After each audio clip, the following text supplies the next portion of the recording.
In 1822, a Polish physician was the first to publish that sunlight could cure the vitamin D deficiency disease rickets. His work was ignored by mainstream medicine for a century, not coming into widespread use until the 20th century, when wire cages were affixed to tenement buildings so babies could benefit from the sun. Are we in a similar situation now, where the medical profession is just not caught up with the science? Researchers have documented correlations between all sorts of good things to higher vitamin D levels, even to the point of seeing whether vitamin D supplementation might reduce the adverse effects of earthquakes. Seems to help with everything else, so why not? It's actually not as silly as it sounds. Traumatic events like natural disasters can have a significant psychological impact, which may be affected by vitamin D status. But when researchers put supplements to the test, the purported links often didn't pan out.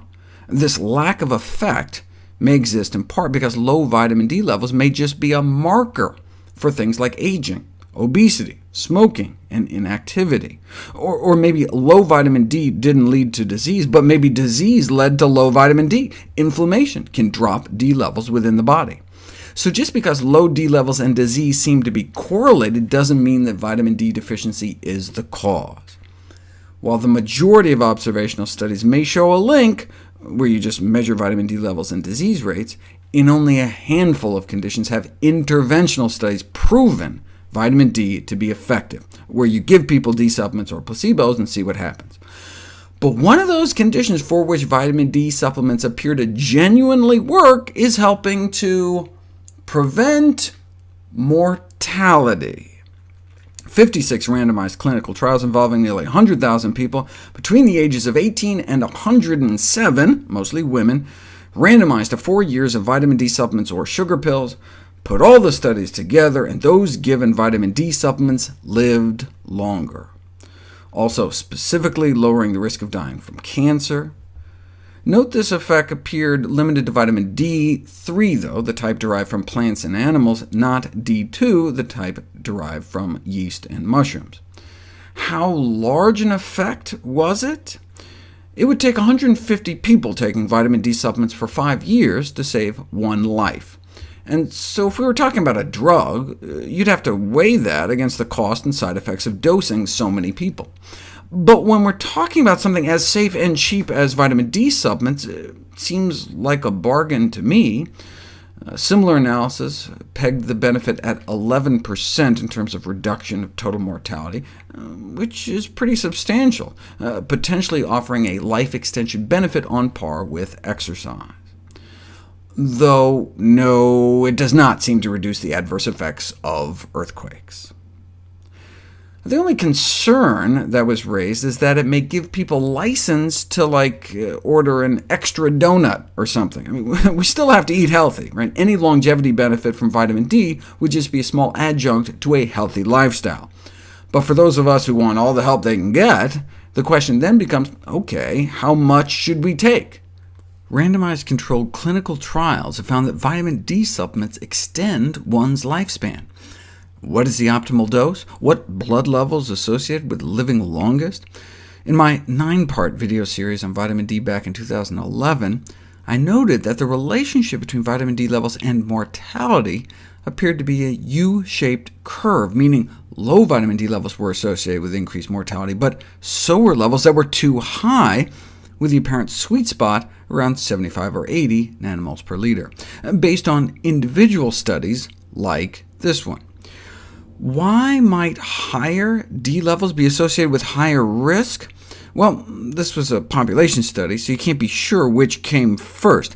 Maybe the vitamin D led to higher risk, or maybe higher risk led to the vitamin D, meaning maybe those who weren't doing as well were prescribed vitamin D. Maybe it's because these were Scandinavian studies where they tend to take a lot of cod liver oil as the vitamin D supplement, one spoonful of which could exceed the tolerable upper daily limit of intake for vitamin A, which could have negative consequences even if you don't inject it into your penis. I was surprised to see cod liver oil listed among the long list of things men have tried to inject into themselves because they felt they were coming up short, though may have ended up even shorter after all the reconstructive surgery.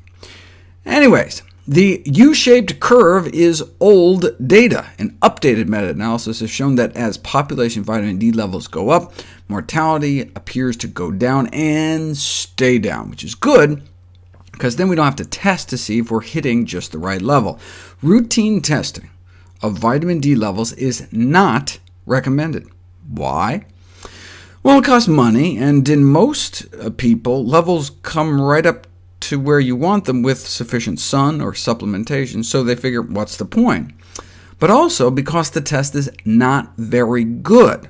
Results can be all over the place. What happens when you send a single sample to 1,000 different labs around the world? You'd maybe expect a little variation, but not this. Results from the same sample ranged anywhere from less than 20 to over 100. So depending on what lab your doctor sent your blood sample to, the results could have placed you here or here. So not necessarily very helpful. So what's a safe dose that will likely get us to the purported optimal level? 1,000 units a day should get most people up to the target 75 nanomoles per liter, which is 30 nanograms per milliliter. But by most people, they mean 50%. To get around 85% of the population up to 75 would require 2,000 a day. 2,000 international units a day would shift the curve from here to here. That way, we can take the average person into the desired range without fear of toxicity. You can take too much vitamin D, but you don't tend to see problems until blood levels get up around 250, which would take consistent daily doses in excess of 10,000. Note that if you're overweight, you may want to take 3,000, or if obese, even more than that. If you're over age 70 and not getting enough sun, it may take 3,500 units to get that same 85% chance of bumping your levels past the target. Again, no need for the average person to test and retest, since a few thousand a day should bring almost everyone up without risking toxicity.